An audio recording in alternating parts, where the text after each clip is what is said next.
Unicamp aprovou por unanimidade cotas trans. A aprovação foi na última sessão do Consul, no dia 1º de abril. O Consul é o Conselho Universitário da Universidade. Eu converso sobre esse tema hoje com o professor Antônio José de Almeida Meirelles, reitor da Unicamp. Professor, obrigada pela presença, bem-vindo mais uma vez.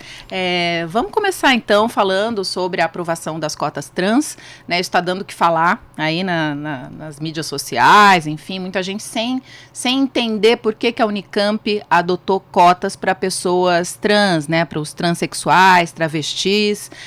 Qual foi o motivo, né, dessa aprovação, dessas cotas? E assim, isso não foi da noite para o dia, quer dizer, teve todo um processo, todo um estudo para que essa aprovação acontecesse. Sim, então, antes de tudo, Patrícia, obrigado pela oportunidade de estar aqui, agradecer a você, agradecer a SEC, mais esse programa Conversa com o Reitor, agradecer a equipe que está aqui prestigiando a realização dessa entrevista.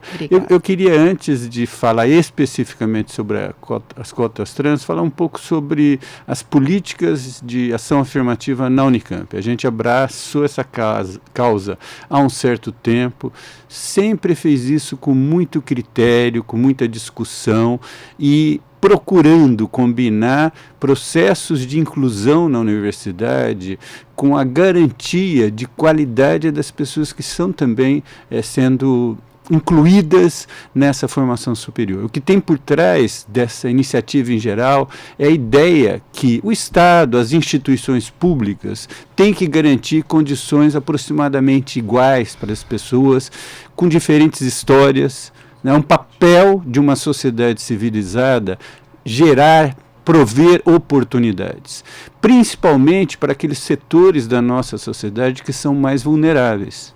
Então, hoje, a nossa universidade, nos seus diversos processos de ingresso, traz para dentro da comunidade universitária aproximadamente 50% de pessoas oriundas do ensino público prévio à universidade, cerca de 35% de pessoas pretas e pardas, né?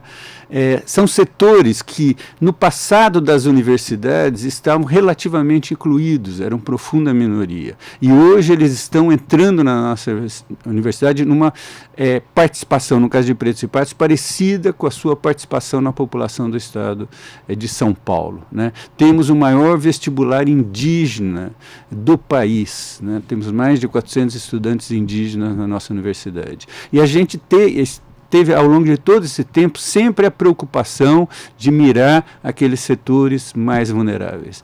A última iniciativa que fizemos, já no ano passado, foi cotas para pessoas com deficiência, né? Então, fizemos esse processo também via Enem, que permite a entrada de pessoas nos vários cursos da Unicamp numa cota relativamente modesta. E fizemos, como você anunciou, na terça-feira passada, para as pessoas trans. Então, eu queria destacar aspectos, só para alguns pontos só da questão da vulnerabilidade dessas pessoas. Só um pouquinho, professor, quer dizer, as cotas trans, elas estão dentro, então, de um pacote que vem sendo desenvolvido, né, que vem sendo implementado ao longo aí dos anos, né, que, inclusive, não começou nessa gestão, né, quer dizer, é uma política institucional da Unicamp, né? Há um bom tempo, né, é uma política institucional da Unicamp, há um bom tempo, e é importante frisar que a cota não é garantia de entrada. O que ela faz é criar um estímulo para a entrada das pessoas, mas elas têm que ter um desempenho mínimo, por exemplo, no Enem ou no Provão Paulista, e esse desempenho é de acordo com o nível de concorrência de cada curso. Então, a exigência num curso de extrema concorrência, como é medicina, é muito maior do que em outros cursos das áreas tecnológicas, que também são concorridos, mas não são tão concorridos como a medicina. Então, a pessoa tem que garantir um padrão de qualidade e de mérito para ela ter acesso a essa cota. Isso em geral, as pessoas imaginam equivocadamente que a cota é uma que está aberta. Não é isso. A pessoa tem que ter disputado um processo de seleção e ter garantido um padrão de qualidade para que possa acompanhar o curso, né? E o que a cota faz é estimular que as pessoas que tenham esse padrão de qualidade, o mínimo de desempenho para acompanhar o curso, tenham uma oportunidade um pouco mais fácil de acesso ao ensino superior. Tá? E no caso da população trans, eu vou dar 2 dados aqui que as pessoas deveriam levar em consideração. Né? O Brasil é, há 16 anos, o país onde ocorre mais assassinatos de pessoas trans no mundo. Né? É uma estatística que, de forma alguma, não deve causar na gente uma dor profunda. Né? A gente tem que ser capaz de ter empatia com o sofrimento dessa população. Tá? Um outro aspecto, a idade média, a expectativa média de vida das pessoas trans no Brasil é cerca de 35 anos. Sabe qual é a expectativa média de vida do brasileiro, da população brasileira como um todo? É quase 77 anos. Quer dizer, é essa disparidade que a gente tem. E um país que se pretende civilizado, evoluir no sentido de dar oportunidade para todos, não pode deixar de olhar com mais atenção, né, para essa população que é, sim, no Brasil, uma população bastante vulnerável.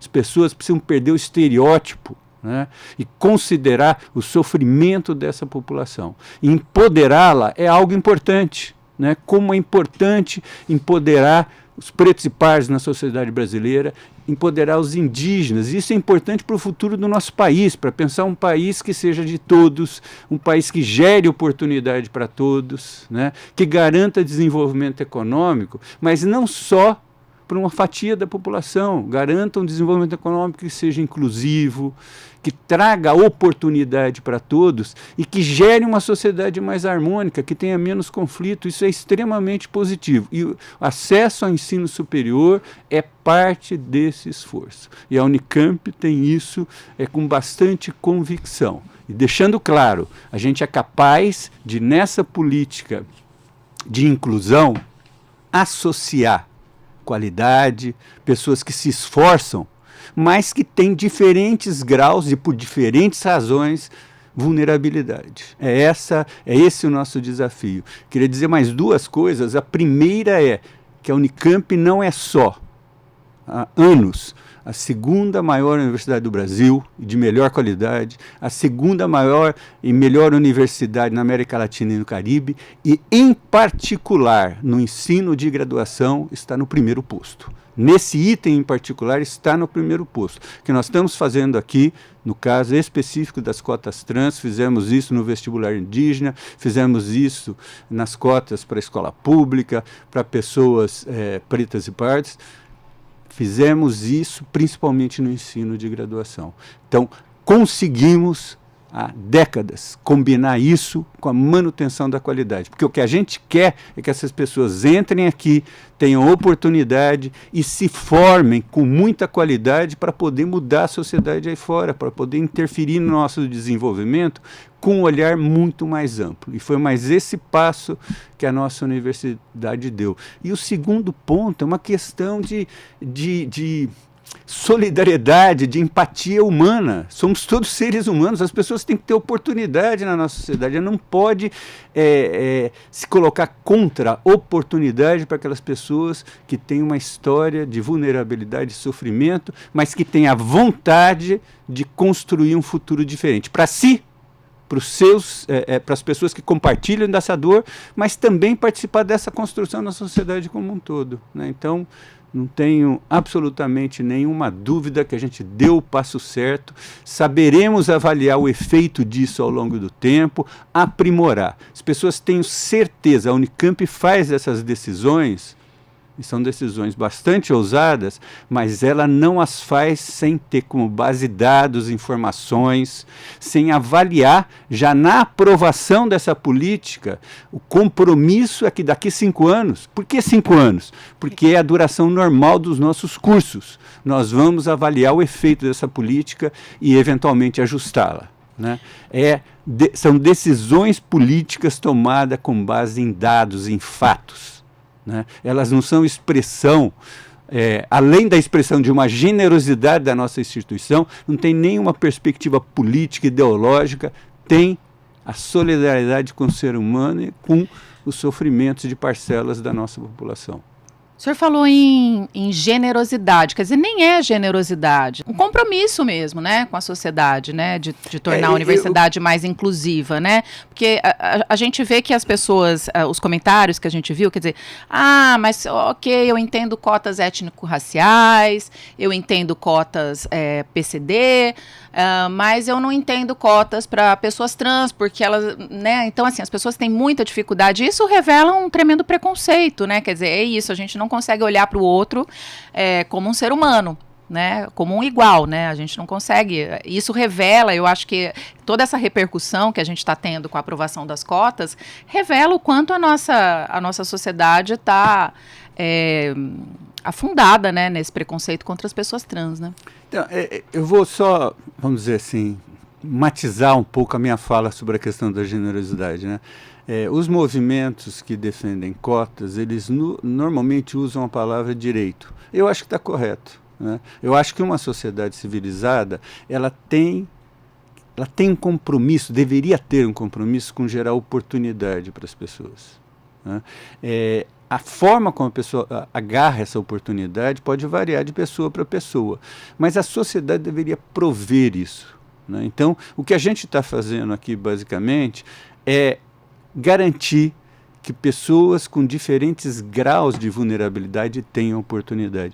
Quando eu quis falar e usei a palavra generosidade, é no sentido mais amplo, da sociedade, não necessariamente a instituição universitária, a instituição pública, o Estado, ele tem que estar associado a isso. Mas eu quis falar das pessoas na sociedade, né? É complicado quando uma sociedade perde essa habilidade e capacidade de ter empatia com o sofrimento alheio, né? Então foi nesse sentido. Quer dizer, nós como seres humanos vivemos um monte de dramas, uns maiores, outros menores. Esses dramas às vezes são coletivos, às vezes são individuais, e a gente tem que ter essa habilidade de sentir um pouco o sofrimento do outro, né? Então é mais nesse sentido, e isso tem que, de alguma forma, e eu acho ter uma repercussão, não só na sociedade, mas tem uma repercussão na nossa comunidade. A nossa comunidade tem essa perspectiva. Então não é no sentido de que nós estamos fazendo algo, dando algo, né? Porque é uma conquista das pessoas também. Foi uma conquista desses movimentos importante, de colocar na ordem do dia essa pauta. Então essa é uma primeira coisa. É uma conquista de quem entra, passando por...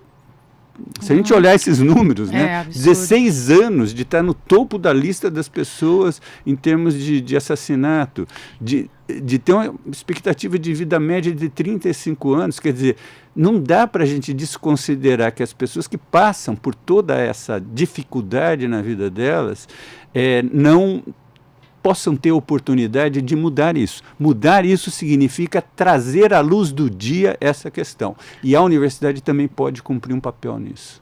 E é interessante porque muitas vezes quem está de fora, né, da Unicamp, assim, olha para a Unicamp como se ela fosse uma coisa única, né? Existem as disputas internas, né, também. Embora tenha sido aprovado por unanimidade, não é toda a Unicamp que pensa da mesma forma, né? Agora, existe essa política institucional, né, de inclusão. E isso significa também que a gente tem monitorado, né, acho que isso é importante retomar e frisar, que a gente tem monitorado qual o efeito dessa inclusão, né, na questão do conhecimento, do desenvolvimento da ciência, né, porque a Unicamp foi conhecida durante muitos anos, não só a Unicamp, mas todas as outras universidades públicas, como universidades de elite, né. A gente pode dizer hoje que a gente está deixando de ser uma universidade de elite nesse sentido ruim mesmo da palavra, né, e ainda assim mantendo a excelência? Então, eu vou também matizar minha resposta aqui, né, no sentido de formar gente boa, gente de qualidade nas diferentes áreas do conhecimento, e que essas pessoas possam desempenhar papéis relevantes em outras instituições públicas, em organizações sociais, no mundo empresarial, no mundo da política, eu acho que a gente continua formando elite. Né? Sim, elite no bom sentido. No bom sentido, né? Naquele aspecto que significa uma exclusão por renda, porque as pessoas não têm renda elevada, né? Uma exclusão porque, além de não ter renda elevada, sofre racismo, sofre preconceito contra a escolha sexual que tiver, a Unicamp está deixando de ser, nesse sentido, uma universidade excludente. Né? E aí tem eu diria tem duas coisas importantes no que você mencionou. Você valorizou a questão de que nós fomos como instituição e continuamos sendo um local de alta qualidade, de formação de pessoas, de promoção de conhecimento, desenvolvimento de ciência, tecnologia. Estamos entrando muito forte no mundo da inovação. A Unicamp é uma das universidades mais inovadoras, tem 1.500 empresas filhas, empresas que arrecadam, tem um faturamento significativo a todo ano. A gente vive dizendo isso. O último faturamento, acho que ano passado, é algo em torno de 27 bilhões de reais. Né? Aplicando qualquer imposto sobre isso, dá mais do que o orçamento da Unicamp. Né? E isso é desenvolvimento econômico direto para a nossa sociedade. Mas eu queria dizer também que a gente faz essas políticas procurando medir a efetividade delas no específico de cada ação. Por exemplo, nós mudamos recentemente aquilo que a gente chama o percurso formativo das pessoas de origem indígena. Né? E a gente fez isso para aumentar a efetividade da formação dessas pessoas. Então, a nossa política não é só uma política de entrada, é uma política de permanência e de procurar formar essas pessoas com qualidade. Né? Então, tem todo um acompanhamento, inclusive específico. Em algumas áreas, já com resultados muito positivos, eu diria. Estudantes de escola pública, estudantes pretos e pardos da Unicamp, não tem qualquer dilema imenso, eu diria. Tem dificuldades como tem um aluno normal, tem as dificuldades associadas à mudança da comunidade universitária. Né? Então, você sempre tem um ou outro probleminha, mas basicamente garantido um elemento importante, porque eles têm eventualmente uma vulnerabilidade associada social, no sentido da possibilidade de se manter numa universidade que exige muita dedicação, e aí nós temos os nossos programas de bolsa. Né? Essas pessoas estão levando com muita qualidade o seu ensino de graduação. Que é a questão da oportunidade, né, a gente deu oportunidades, agarra a oportunidade, a gente procura ajudar isso. No caso dos indígenas, por causa de uma diferença importante, né, isso aqui é uma imensa cidade para quem vem de aldeias, vem de pequenos lugares, né, tem uma adaptação cultural, a gente organiza isso também, para que haja sucesso na implantação. Então, todas essas políticas, por exemplo, estamos agora no desafio de uma incorporação maior de pessoas com deficiência. A Unicamp já está preparando reformas, né, ela já tem programas de acessibilidade, não é algo que ocorre de uma hora para outra, mas temos esforços para que as nossas vias permitam um melhor mobilidade de pessoas com deficiência, cadeirantes, esse tipo de coisa. Temos há muito tempo um esforço na área de Libras e vamos ampliar. Né? Então, temos um programa para atendimento às pessoas de transtorno do espectro autista.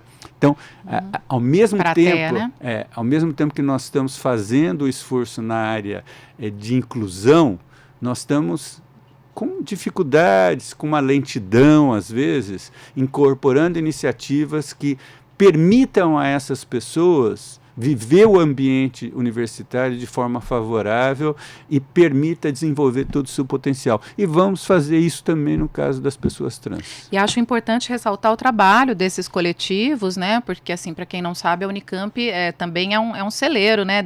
Dos coletivos, né? Dos movimentos. Dos movimentos, né? Exatamente, que vem conquistando isso, né? Também é uma conquista desses movimentos também, né? Sem dúvida. Quer dizer, a gente gosta de enfatizar até no nosso vídeo de divulgação da universidade, não só aqui no Brasil, fora, né, que foi uma das primeiras universidades que criou uma diretoria executiva de direitos humanos. Direitos humanos é um aspecto da vida da Unicamp tradicional importante, uma universidade que sempre teve uma ênfase muito grande na questão da democracia, dos direitos civilizatórios. A Unicamp participou de todas as políticas sociais mais importantes do Estado brasileiro, né? Então, o que nós estamos fazendo aqui é dando continuidade a uma história, né? E nessa história, a instituição tem importância, os seus órgãos administradores, mas a sua comunidade também, e parte dessa comunidade são os coletivos que mantêm uma universidade que discute essas coisas com grande vibração, vamos dizer assim, discute essas coisas de uma forma aberta. Obviamente tem uma variedade de opiniões, mas normalmente ela consegue convergir para uma solução que é capaz de sobrepor de uma forma positiva essas diferentes perspectivas. Senão não seria aprovada por unanimidade. Foi aprovado por unanimidade porque, com todas as diferenças de opinião que existem na nossa comunidade, o que predominou foi uma preocupação com o problema e um desejo de ser parte da sua solução. Essa foi a iniciativa. E eu tenho, assim, uma convicção muito forte, Patrícia, que apesar do ruído que isso causa, e em si o ruído não é ruim, porque ele me permite, por exemplo, ser bastante afirmativo na defesa disso, mas eu tenho uma sensação forte que isso vai ser algo que vai orientar a ação de outras universidades públicas aqui no Brasil.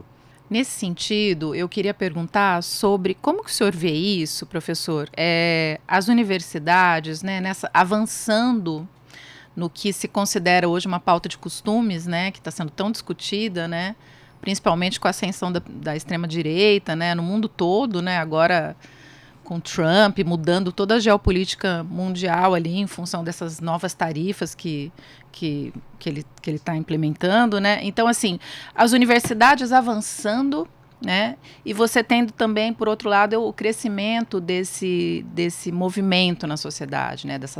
De conservador, de pauta de costumes, né? Como que o senhor vê isso? Então, vai ficar mais difícil da gente se relacionar com a sociedade ou não? Então, desculpa, deixa eu só complementar. Com a sociedade que eu digo assim, dos portões para fora, né? Não que a gente tenha uma relação já muito intensa dos portões para fora, mas como que ficaria isso? Eu sou uma pessoa que acredito muito no poder da palavra, sabe? E do diálogo, da conversa, e de colocar em cima da mesa, vamos assim, diferentes visões e analisar, dar espaço para essa discussão. A pior coisa que a gente pode fazer é não deixar a discussão ocorrer, né? Até porque, ao não ocorrer, ela acaba minando as possibilidades de uma relação mais adulta no interior do conjunto da sociedade, vamos dizer assim, e o diálogo, a conversa, ela é transformadora, né? Ela tende a diminuir preconceitos, abrir a possibilidade de diminuir estereótipos. Então, eu acho que a universidade tem que ter uma aposta forte nisso. E essa aposta significa não privar mesmo pessoas que discordam de você do poder de falar. A gente tem que enfrentar essa conversa.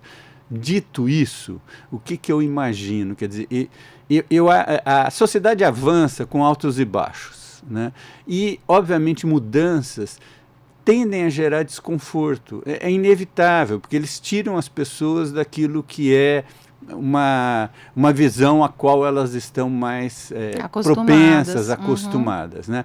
Nós vivemos na sociedade atual, acho que duas mudanças que são muito importantes. Uma mudança tecnológica, né? Nós estamos rapidamente incorporando tecnologias novas e que geram mudanças profundas na sociedade, nas relações de trabalho, criam inseguranças, se as pessoas terão emprego ou não. Quer dizer, todas essas questões associadas à tecnologia criam também na vida das pessoas uma insegurança, né? E aí, novamente, a gente tem que ter um papel do Estado e das instituições públicas, porque quem pode garantir um certo nível de harmonia na sociedade e que essas mudanças tecnológicas não prejudiquem as pessoas é o Estado, né? Algumas profissões terminam, outras começam. Essas começam com direitos ou não? Né? A gente vê isso em toda a área dos aplicativos, das pessoas que trabalham com delivery, das pessoas que trabalham com Uber, né? Como que fica o direito dessas pessoas, já que são relações de trabalho diferentes, né? Por outro lado, você está acabando em algumas profissões mais antigas a possibilidade de ter trabalho, está reduzindo muito a incorporação de pessoas. Então, isso é um elemento que eu acho que gera insegurança no quadro atual e gera um potencial de também afetar a questão dos costumes, porque também nós estamos mudando aí. E não é uma mudança de hoje, quer dizer, qualquer pessoa que se lembrar de Woodstock da década de 60, sabe que os direitos, né, das mulheres, o direito da juventude foi avançando e mudando. E a gente está vivendo hoje coisas parecidas. A gente está vivendo no Brasil mais recente uma coisa que em outros países foi feita no final do século passado, né, que é revelar de forma intensa a exclusão de setores da nossa sociedade, em particular pretos e pardos. São heranças do nosso passado escravocrata e que a gente tem que enfrentar, né? O que eu acho que dá um certo ânimo no Brasil é que isso está ocorrendo numa velocidade mais recente, considerável, né? Que todas essas populações vulneráveis estão adquirindo uma presença na nossa sociedade maior. E isso gera a possibilidade da gente ter um futuro melhor em termos de harmonia social. Então, eu acho que o que as pessoas que estão mais convencidas desse movimento têm que fazer é mostrar como isso pode modificar o futuro da nossa sociedade. Elas têm que ser capazes de reduzir a apreensão, o medo, né, que em fatias da sociedade isso gera, por gerar uma mudança daquilo que era o paradigma, daquilo que dominava a nossa sociedade até recentemente. E a gente tem que ser aberto nisso. A gente tem que mostrar que isso é basicamente positivo para a sociedade. E é importante dizer que a gente também recebeu muito apoio, né? Assim, a Unicamp recebeu muito apoio também, né? Não foram só críticas. Eu estou falando das redes sociais, né? Eu acho que o que acontece é que existe uma perspectiva, eu diria até meio mesquinha, né, dessas fatias de pessoas de explorarem às vezes um preconceito que uma outra pessoa pode ter para afirmar a sua pauta política ideológica, né? Mas eu tenho a sensação que isso não é algo que tem muito futuro, porque eu acredito que, apesar de todos os problemas que a gente vive no Brasil, o Brasil é um país que a maioria das pessoas tem coração generoso, são pessoas que, com todas as diferenças que elas têm, elas olham o outro como um ser humano que tem que ter direitos. Se a gente valorizar esse lado da alma brasileira, né, a gente sempre tem problema de racismo no Brasil, tá certo? Mas mesmo ele se reveste de caráter diferente, né? Ele nunca... ele por vezes é muito violento, mas as relações pessoais não são tão, né, intensas. Ele exclui as pessoas, mas as pessoas dialogam, né? Nós nunca chegamos a ter um apartheid como na África do Sul. Não é só a África do Sul, mesmo nos Estados Unidos, né, que as pessoas andavam no ônibus em lugares diferentes. Eu me lembro que tinha uma discussão sobre isso, dos elevadores nos prédios, né? Sim, escolas, né? Mas mesmo isso nunca teve a intensidade que tem, né? Então, é muito grave do ponto de vista das oportunidades, mas eu tenho a sensação que tem uma base também para que isso seja superado mais positivamente. Agora, a gente não consegue fazer isso se a gente não der para essas pessoas a oportunidade e não der para elas também o poder para manter essa pauta em cima da mesa, né? E é isso que as universidades estão fazendo. É porque assim, todos são iguais perante a lei, né? Quer dizer, então, assim, nesse sentido é que é um direito, né? A expressão pura da lei é essa. É, né? essa expressão pura da lei. O grande desafio nosso é fazer ela valer de verdade. Exato. Né? E fazer ela valer de verdade, na concepção da nossa universidade, exige políticas de ação afirmativa.